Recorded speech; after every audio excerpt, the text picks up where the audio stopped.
Doesn't matter how long you study, any of that. If you're studying and you're just reading and you don't understand, that is not helpful whatsoever.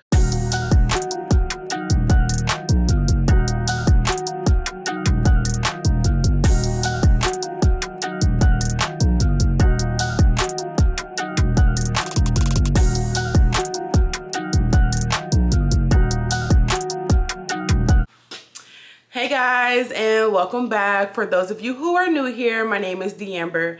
I am 29 years old and I have been a registered nurse for about 4 years now. I have experience in a lot of different things. PACU, I've been a travel nurse, currently traveling. What else? Strike nursing, pediatrics, oncology. So I kind of like to keep my spectrum wide.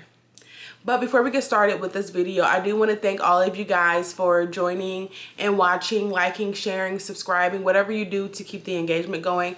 Really appreciate it. We're almost close to our 500 follower milestone, so make sure you guys subscribe. Also, today's video is more so just me talking about how I studied throughout nursing school, what got me through, what I would have done differently, just those type of things. I definitely was that kid that, or I shouldn't say kid, but I was that person that studied 24/7 around the clock. If I wasn't asleep, I was studying. I missed out on a lot of events, a lot of things, a lot of, just day-to-day things that I would normally do because I was always studying in nursing school. As I finished and as I realized the program that I was in, I probably would have done things a little bit differently. I definitely wouldn't have studied all day every day, and I probably would have taken out a little bit more time for my friends and family, but you can't really backtrack time, so it is what it is at this point. But today's video, like I said, we're just going to talk about some tips and tricks that helped me study. So let's go ahead and get right into it. So I will say that I did an ABSN program, so all of my prereq courses such as your sociology, math, and all that stuff was already completed. So when I got to nursing school, I had like maybe 2 non-nursing related courses, but everything else was strictly nursing. And I will say that I figured out it was so much easier to understand the topics versus to just try to memorize things. And I say that for the simple fact that you will realize once you get to your nursing program, and it may take you a while to realize it, but a lot of these courses build off of each other. So for example, for me, we started out with pathophysiology and I think like a super basic med surg, maybe one nursing course. And then after that, we took pharm, we took mental health, and then another med surg 2 course. So I started to realize quickly that what I was learning in patho in my first med surg course was going over to pharmacology. It was going over to med surg 2 along with mental health. So once I started to realize that these courses were bouncing off of each other, I figured out that I needed to understand this information versus just memorizing it. Now, I will say some information is better if you just remember it. Memorization works really well with patho. Like, you're never going to have to really know the mechanism of actions when you become a nurse. But to get through nursing school, I feel like on my exams, I've had maybe 4 or 5 questions per exam that would ask you the mechanism of action for a drug. It was something you could probably guess your way to. So pharmacology is literally the only course that I would recommend probably just remembering versus trying to really understand, because like I said, all these drugs, a majority of their side effects seem to be the same. The ones that are not the same, you would really know, like, when you have your digoxin toxicity or stuff like that, those things, these side effects are totally different. So I need to truly hone in on what is important for this. And then the good thing about pharmacology too is, everybody knows those black box warnings. So those are going to tell you, like, these are super serious. This is what to look out for. If this happens, this is what you need to do. But this drug has the ability to cause this to happen. So pharmacology is literally the only course that I would recommend. Just remember it. Do flashcards, and just, if you're sitting somewhere, just constantly keep flipping back through your flashcards. I used to have decks of flashcards this big with drugs on one side, the name of the drug, generic, and the other name.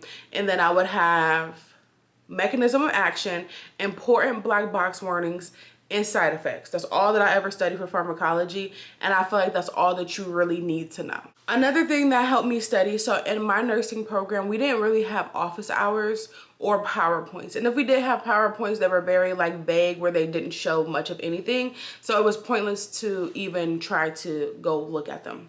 So we had this thing called an ALG. Our ALGs were our active learning guides. They would break down the topics and things that the professors felt that we needed to know. But it was still our job to fill in the ALG.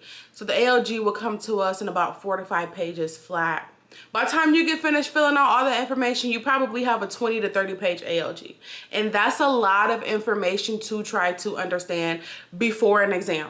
So this is how I studied, and this is how I broke up my ALGs in past nursing school. So once we got our ALGs, we would break it up with a group of about 5 of us, and we would all take a topic. And literally, me personally, what I did was I would copy and paste the most important sections out of that book or out of that topic. So once I got my portion of the ALG done, we will make one big document. Somebody would assemble it, and then we would have a 20 to 30 page study guide. I downloaded this app called Notability on my iPad. You can't really see it anymore, but so with Notability, you can upload files. So I would upload my file. I took my iPad literally everywhere, because don't forget, I was that girl, because I was super scared to fail, because I'm invested in this and this is my career now. So my iPad went everywhere with me. Like literally, if I was in the car with somebody, my iPad was there. If I was at dinner, my iPad was there. If I was at church, my iPad was there. Like I literally studied all the time. Regret it, but I did it. Either way it goes. So with my ALGs, I would upload them, and I would literally just go through them, skim, and then I'd be like, oh, this seems important. I would highlight it. I always highlighted what I felt was important, and then I started to remember those things, and then I started to understand those things. So like when it comes to cardiac, you know, how the blood flows through the heart, that's important. You really have to understand that, because once you start to understand that, you can understand almost anything else in cardiac. So that was how I started to study. And then I also studied at clinicals. I didn't play that game. I had me a foldable clipboard, and I would print out this ALG that we had, and I would do the same thing at clinical. I would highlight what I felt was important. I would make notes if I didn't understand. I had different highlighters for different things, like red, I don't really understand, or pink, I should say, was my I don't really understand this, so we need to go back and figure this out.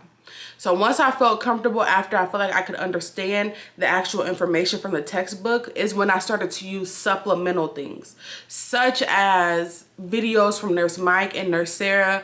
And for me, pathophysiology, when I was going through it, I used the Ambio sisters, because their videos are like very corny and quirky, to the fact that they're very childlike too, where it makes it super easy to understand the patho of the body.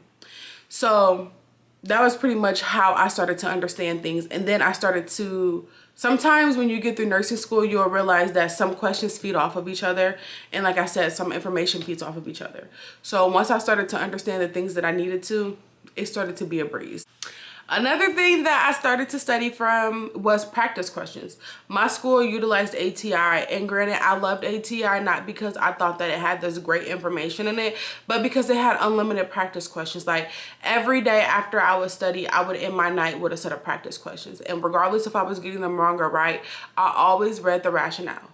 The rationales to me is just like the icing to the cake. Like it tells you why this is wrong, why you need to think differently, and it always helped.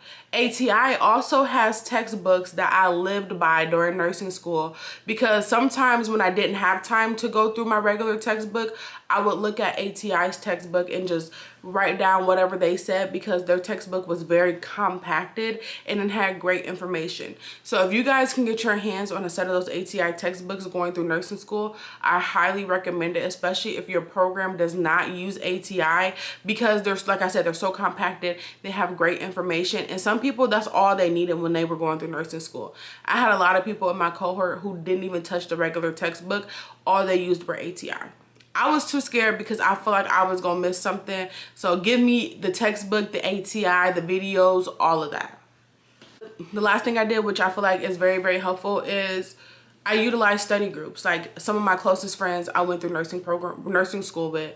So like we studied together. We would be on the phone all night studying. We would wake up early in the morning before exams and meet at Starbucks and study and give each other these last little things that we felt like was important. And granted, believe it or not, some of those last little tips and tricks that you hear before you go on the exam actually ended up being on the test. So I'm like, I'm glad we did this.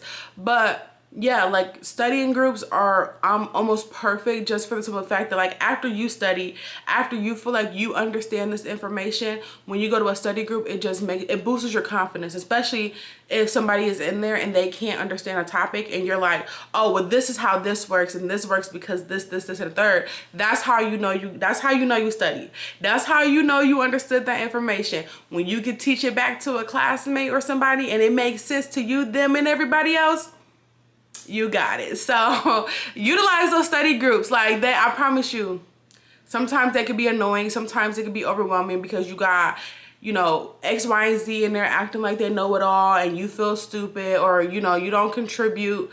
I've been to plenty study groups where I've sat there and had no idea what they was talking about. But by the time I got done studying, what they were talking about made a lot of sense to me. So don't be afraid to enter these groups and not know anything, because that was me a lot of the times, but it helped me at the end of the day. So yeah, biggest takeaways here are, you know, make sure you study effectively. It doesn't matter how long you study, any of that. If you're studying and you're just reading and you don't understand, that is not helpful whatsoever. Do those practice questions. Watch those YouTube videos if you need to and if they're beneficial for you. Like I said, Nurse Mike, Nurse Sarah, and Ambio Sisters were my bread and butter when I was going through my nursing program. Utilize those flashcards and don't be afraid to ask your classmate questions or get into those study groups, because 9 times out of 10, the questions that you have, they have. So those are my tips and tricks of things that helped me pass nursing school, and I hope they help you pass as well. Thank you guys for watching. Don't forget to like, share, and subscribe, as we are almost to our goal of 500 followers. Thank you guys for being here. See you guys next week. Goodbye.